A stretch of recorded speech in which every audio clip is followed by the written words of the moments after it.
Hola, estimado amigo, estamos de vuelta en el Ágora Live. Soy Pablo Paniagua, investigador senior de la Fundación para el Progreso, y el tema de nuestro Ágora Live de hoy es la reforma de pensiones que se está debatiendo en el Congreso y las consecuencias que podría tener en política pública y a nivel general para el país.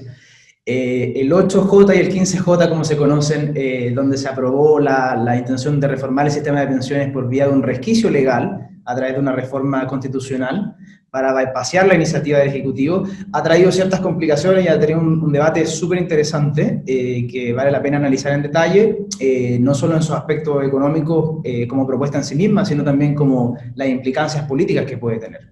Y para discutir de estos temas acerca de la reforma de pensiones que está con nosotros hoy en el Ágora, Gonzalo Sangüesa. Gonzalo Sangüesa es consejero del Consejo Ejecutivo de la Fundación para el Progreso y Senior Fellow de la Fundación, socio además de eConsult y miembro del Consejo Fiscal Autónomo del Ministerio de Hacienda y tiene un PhD en Economía de la Universidad de California. Hola, estimado Gonzalo, ¿cómo estás? Muy bien, muchas gracias por la presentación. Un gusto de que estés aquí con nosotros. Mira, yo quería partir la conversación desde como lo más micro hacia lo más macro político. Entonces, primero la idea es concentrarnos como en la propuesta de reforma en sí misma y después conversar un poco como las implicancias más sistémicas o más políticas que esto genera. Entonces, ¿cómo ves tú en general esta reforma que se está promoviendo de las pensiones a nivel técnico en general? Bueno, como tú dices, tiene muchas dimensiones. Tiene dimensiones micro y dimensiones macro y políticas. Cuando uno habla de reforma de pensiones, lo que estamos hablando es de seguridad social. Los sistemas de pensiones ya tienen más de 100 años y lo que buscan precisamente es eso, es generarle una pensión a las personas cuando se retiran del mundo laboral, 60, 65, a los 70 años. Entonces, cuando se hace un diseño de un sistema de pensiones, se sabe que en la vida laboral y en la trayectoria de 30, 40 años, las personas y los países van a tener muchas vicisitudes, van a haber enfermedades, va a haber necesidad de comprarse una casa, va a haber periodos de desempleo y van a haber periodos buenos. Como sabemos que por distintas razones la gente no ahorra para el largo plazo, muy poca gente la que ahorra, al final estos sistemas se han hecho obligatorios.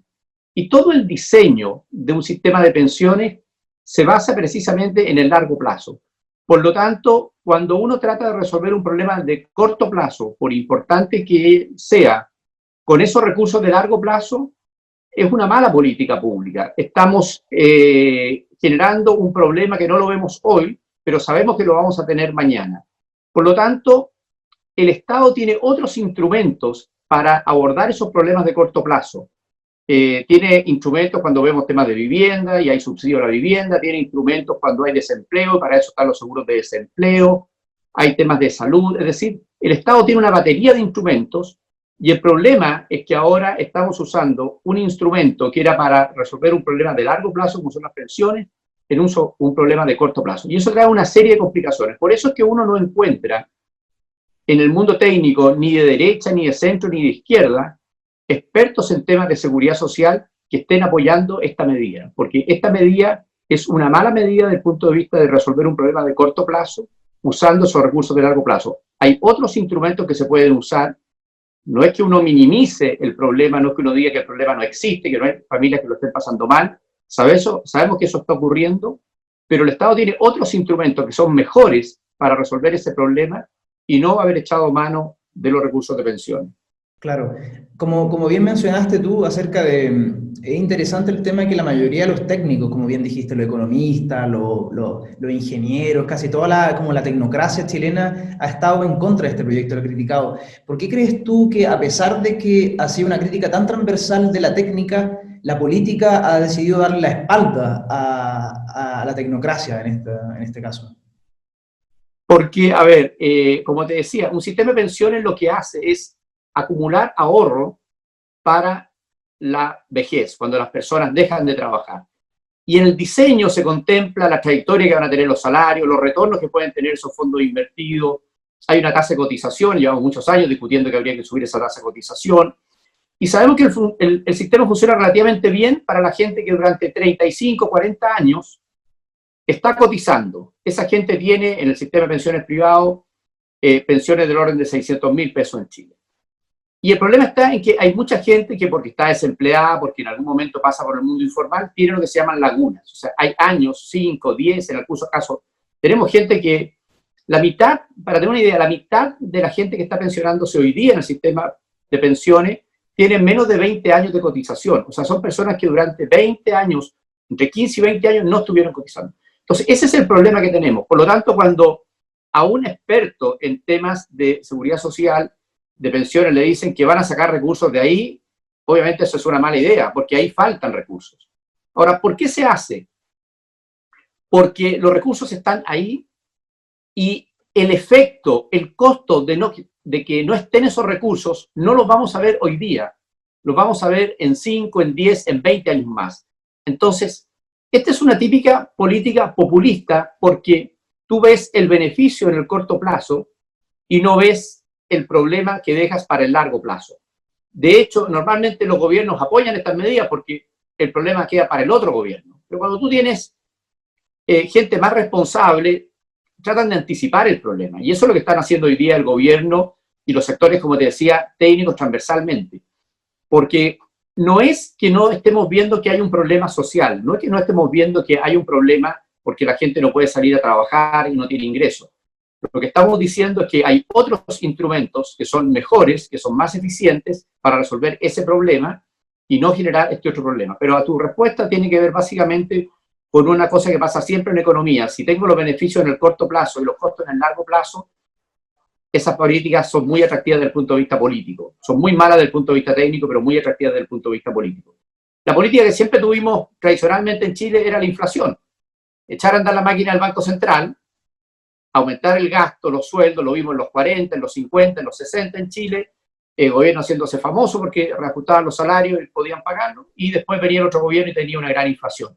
¿Y qué hicimos? Un Banco Central independiente, de tal manera de que no se pudiera usar esa máquina. Entonces, siempre en economía están estos conflictos entre el corto y el largo plazo. Siempre hay políticas que tienen muchos beneficios de corto plazo y los políticos tratan de usarla y abusar de ella y dejar los problemas en el largo plazo. Y yo creo que por eso es que se dio esta contradicción hoy día entre lo que piensa el mundo técnico, que considera tanto el corto como el largo plazo, y lo que está viendo el mundo político, que es solucionar un problema de corto plazo. Claro, de hecho, en relación con el problema de largo plazo, el ministro de Hacienda, Ignacio Briones, declaró que debería llamarse en realidad el proyecto del retiro del 44%, porque según estimaciones de Hacienda, creen que el ciudadano promedio va a retirar alrededor del 44% de los fondos. Eso significa que hay una cantidad grande de la población que va a sacar casi todos sus fondos, o incluso hasta la mitad de sus fondos de pensión. Eso en el fondo generaría un colapso del sistema en el largo plazo. ¿Cómo lo ves tú? Claro, porque digamos que esa gente realmente necesita los recursos. O sea, partamos de esa base. La pregunta es, sabemos que hay un 27%, ya están los números, que va a quedar con cero fondos de pensiones. Entonces, esa gente, ese tercio, de orden del 30%, esa gente va a tener que esperar que el gobierno, cuando él jubile en 10, 15, 20 años más, le dé una pensión básica, solidaria, o le haga un aporte a su pensión, y por lo tanto va a tener pensiones muy bajas, porque aunque el gobierno le haga un aporte, como está diseñado los sistemas, en la medida que él tiene menos montos acumulados, se queda con una pensión más baja. Entonces, hay un grupo que es más o menos 30% de las personas que están en el sistema que van a quedar con pensiones de largo plazo más bajas de las que tendrían. Que el problema no lo están viendo hoy día, pero lo están viendo más adelante. Pero claro, el gobierno y el país no tienen que hacerse no tienen que hacerse cargo del problema hoy día. Porque si reconocemos que esa gente necesita los ingresos, bueno, tenemos que sacar recursos hoy para ayudarlos a ellos. Y esos recursos tienen que ver entonces que tengo que hacer más eficiente el gasto que hoy día tengo y tengo que repensar mejor si lo que estoy gastando vale la pena en lo que estoy gastando o realmente mejor se lo destino a estas personas que lo necesitan. O tengo que aumentar mi endeudamiento y por lo tanto tengo que asumir el costo de que voy a tener más deuda. Es decir, tengo que enfrentar la realidad, digamos, de que tengo un grupo de la población que tiene problemas y que necesito solucionarle sus problemas porque lo estoy obligando, y ahí viene la otra dimensión del problema, lo estoy obligando a quedarse en su casa. Porque nosotros tomamos una política para combatir el COVID-19 bastante estricta. Hay países como Suecia que han tenido políticas más flexibles para combatir el problema, pero nosotros tomamos una política muy estricta hace ya más de 2 meses de que la gente estuviera en su casa, que no estuviera generando ingresos, y bueno, obviamente habíamos muchos que manifestábamos que había que tener cuidado con esto de copiar algunos países latinoamericanos, ¿no es cierto?, que muy pronto pusieron cuarentenas totales porque iban a tener un efecto económico sobre la población. Es difícil para los economistas hacer el punto, porque en ese momento se planteaba, ¿no es cierto?, como que era una discusión entre la vida y la economía, cuando no es cierto. Al final la gente necesita trabajar, necesita comer, necesita salir, necesita convivir con el resto de la población.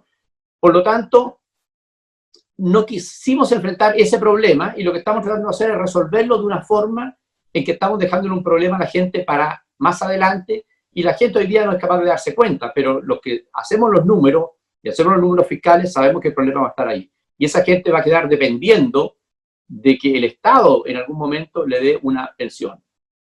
Claro, en ese sentido es muy probable que en el mediano plazo tengamos un problema de pensiones, y también tenemos una presión fiscal no menor que ha ido creciendo a lo largo del tiempo. Entonces es muy probable que de aquí a unos 10 años más tengamos una presión fiscal enorme y al mismo tiempo una presión por ayudar a esta gente a tener una pensión más digna, que se podrían de cierta forma como complementar estas dos crisis.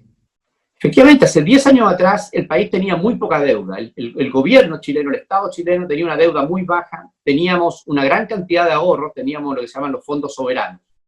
Y tuvimos una gran crisis que fue la del año 2009.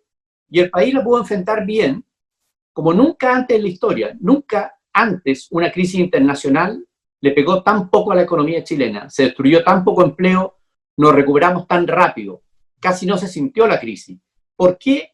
Porque el gobierno había sido ordenado los 20 años anteriores, no tenía mucha deuda y tenía gran cantidad de ahorro. Entonces, si nos acordamos, el ministro Velasco, en enero, febrero del año 2009, hizo un paquete fiscal muy expansivo para contener el shock negativo sobre la economía. Y el año siguiente vino el terremoto.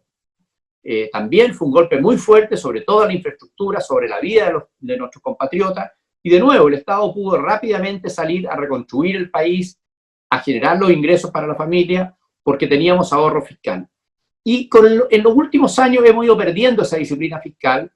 Vino el estallido social, una gran demanda por salud, por pensiones.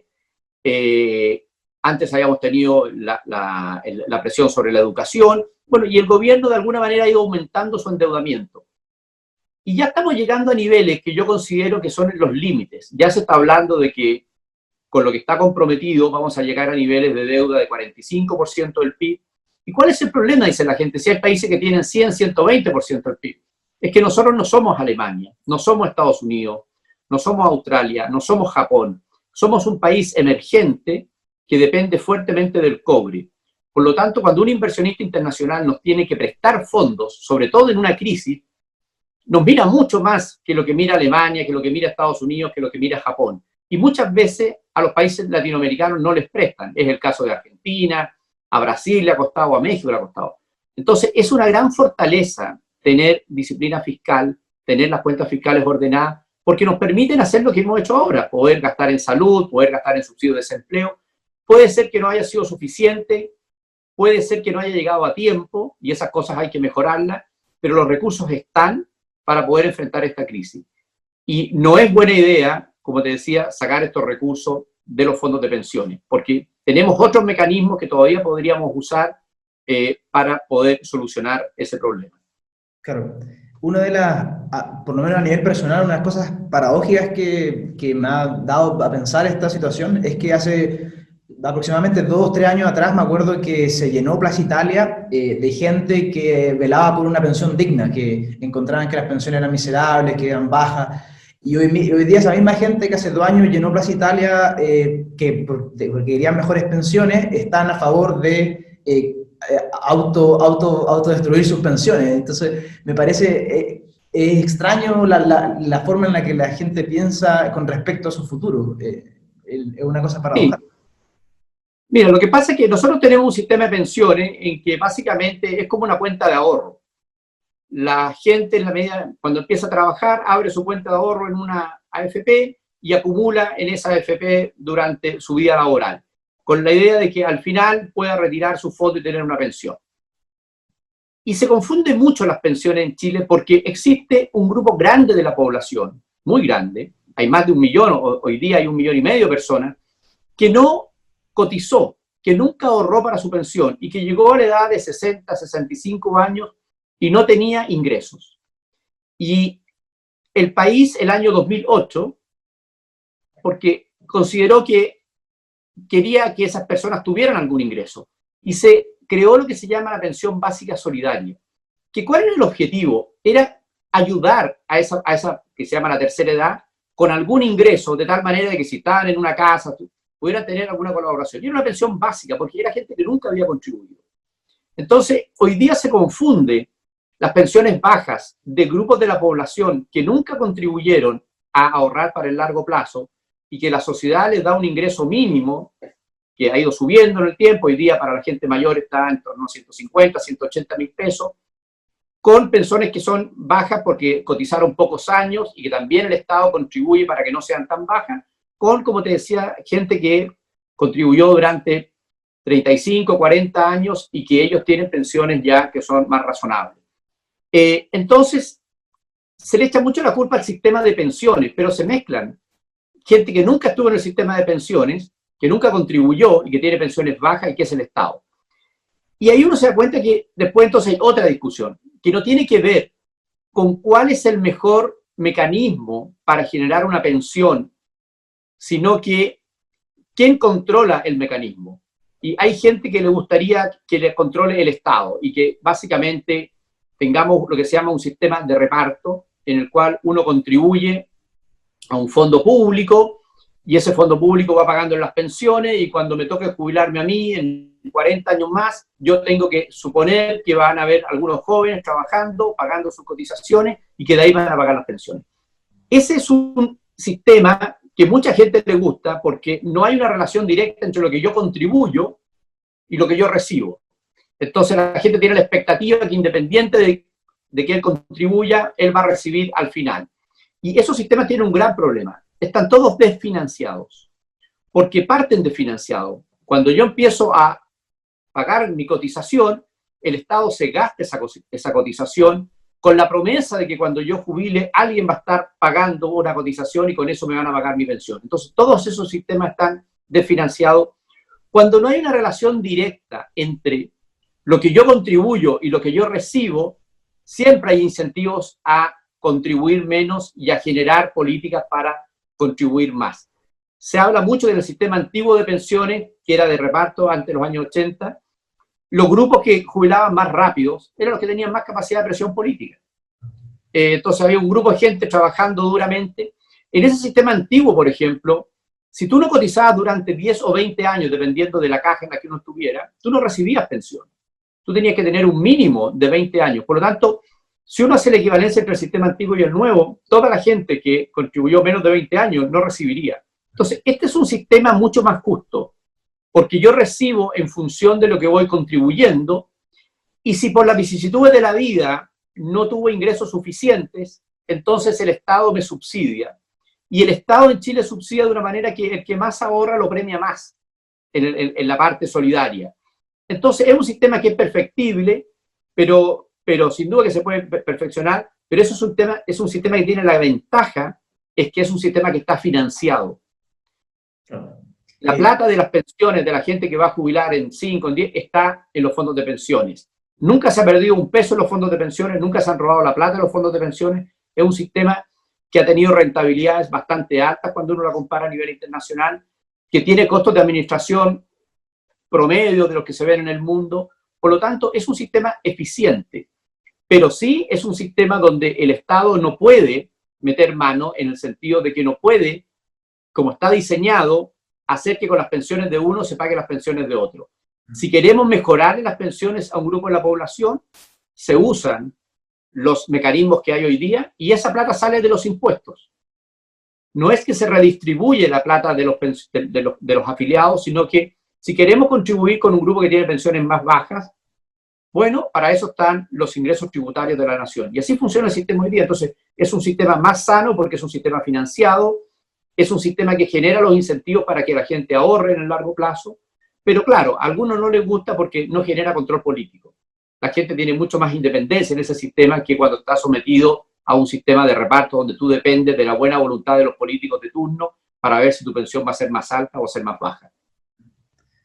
De hecho, ese punto que mencionaste lo encontré súper bueno, el hecho de que pareciera ser que uno de los grandes debates de fondo es acerca de la naturaleza de la entidad con la que administra el fondo, porque como dijimos, pareciera ser que en realidad que hay gente que simplemente no quiere ver a entidades privadas administrando este sistema, más que cuestionando el monto final o la forma en que se administra, es la naturaleza de la gente. Y por eso, de hecho, quería preguntarte, hay gente que cree que estar en contra de esta reforma es estar a favor de la AFP o estar a favor de los grandes capitales o estar a favor de los ricos. ¿Cómo responderías tú a la gente que cree que estar en contra de este proyecto es estar a favor de la AFP, en cierta manera? A ver, lo que ha ocurrido acá es que cuando uno pasa de la discusión técnica a la discusión política es más ideológica, obviamente, y hay dos modelos de pensiones que tienen que ver con dos modelos de sociedad. Un modelo más individual, donde las personas acumulan ahorros para la tercera edad, y un modelo más estatista, en el cual yo le paso recursos al Estado y yo confío en que el Estado y los políticos, cuando me toque jubilar, se van a preocupar de pagarme mi pensión. Como te decía, son dos modelos de sociedad y yo creo que lo que se ha traslucido en la discusión política es eso precisamente, porque se dice que el sistema actual, por ejemplo, no es un sistema que permita la redistribución, ya sea intrageneracional o intergeneracional, pero eso es falso, porque el sistema tiene un pilar solidario bien importante. La única diferencia es que el pilar solidario se financia con los ingresos de la nación, con los ingresos tributarios. Entonces, uno en el sistema actual puede generar toda la redistribución que uno quiera, intrageneracionalmente o intergeneracionalmente, solo que no van a salir de las cuentas individuales de las personas que ahorraron para su jubilación, sino que va a salir de los ingresos de la nación.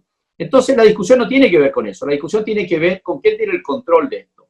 Si las personas ahorran para su pensión y saben que los recursos están ahí y por lo tanto solamente dependen en la parte que les puede faltar del Estado, o si el Estado tiene el control de las pensiones. Y mucha de la discusión que uno escucha en el Congreso, muchos de los argumentos que se dan tienen que ver con eso, tienen que ver con que saquemos los recursos ahora del sistema.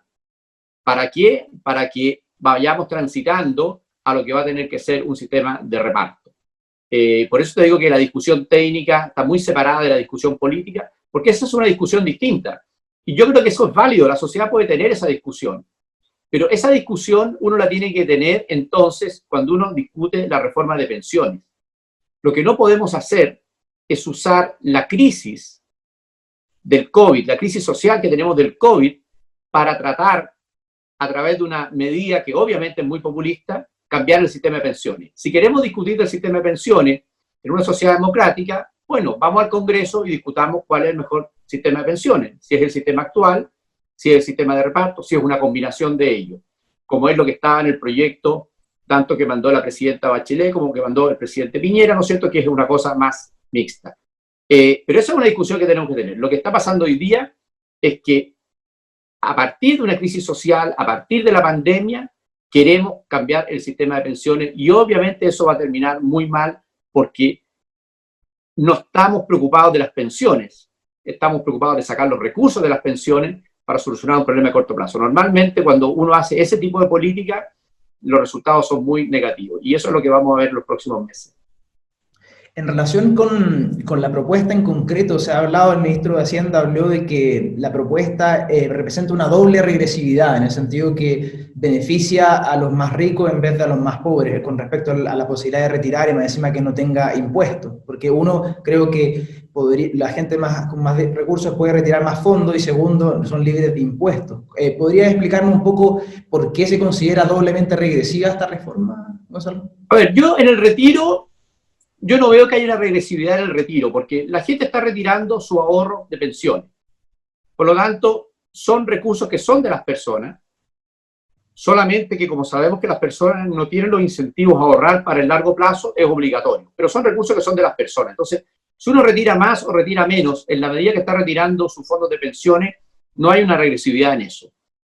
Lo que sí hay una regresividad, es una cosa que se entiende muy poco, en que esos recursos salen libres de impuestos. Para que la gente entienda, cuando a las personas le pagan su sueldo y se les cotiza, esa parte de la cotización no paga impuestos. Los impuestos se pagan después de restar la cotización. Entonces, son ingresos laborales libres de impuestos.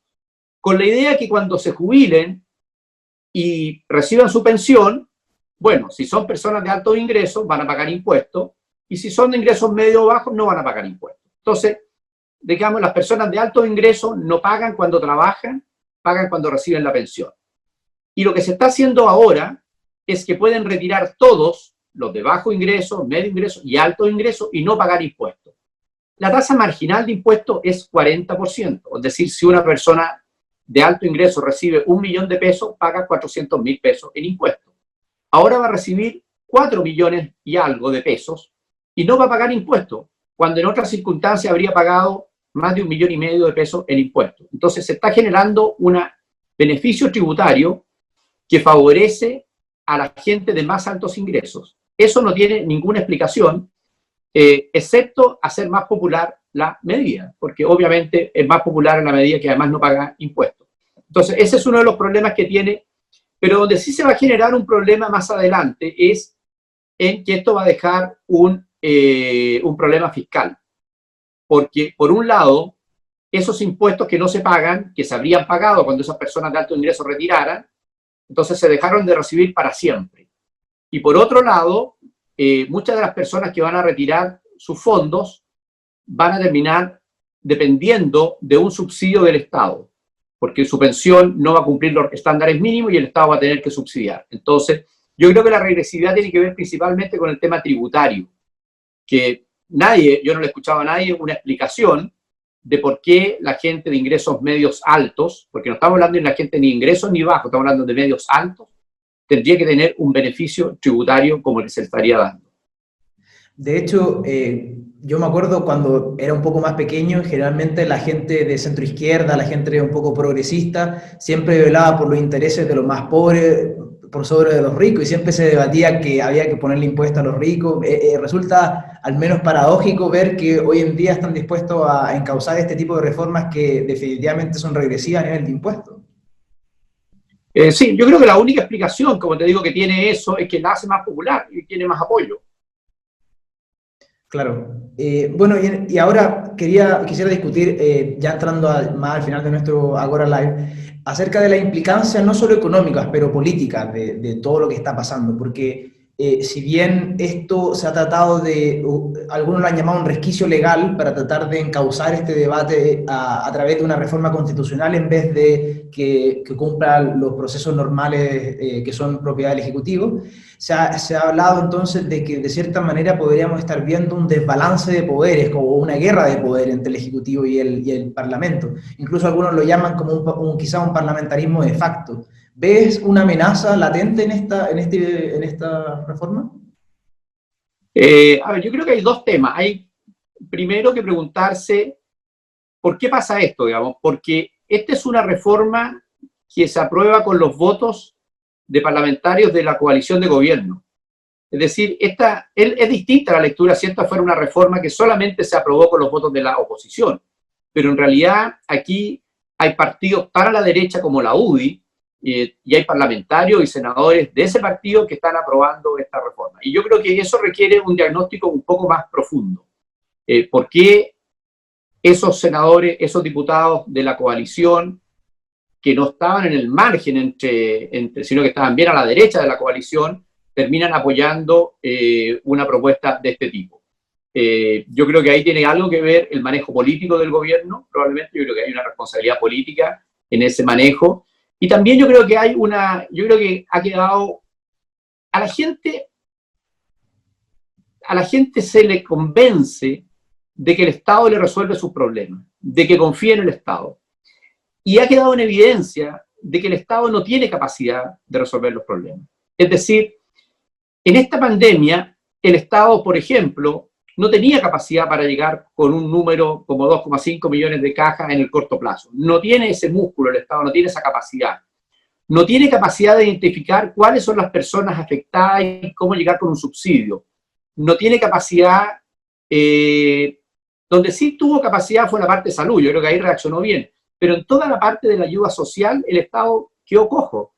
Y por lo tanto eso también genera este escenario donde se puede aprovechar políticamente la situación, acusando al gobierno y no reconociendo que es un problema del Estado. O sea, cualquier gobierno que le hubiese tocado administrar esta crisis, aunque tuviera los recursos como Chile los tiene, no es capaz de llegar con una solución, porque sabemos hace tiempo, y venimos discutiendo por lo menos hace 20 años, de que tenemos un Estado muy atrasado, tenemos un Estado que no se ha puesto al día. Llevamos más de 10 años discutiendo la ley de teletrabajo. En todos los programas de gobierno había que tener una ley de teletrabajo, y no teníamos una ley de teletrabajo.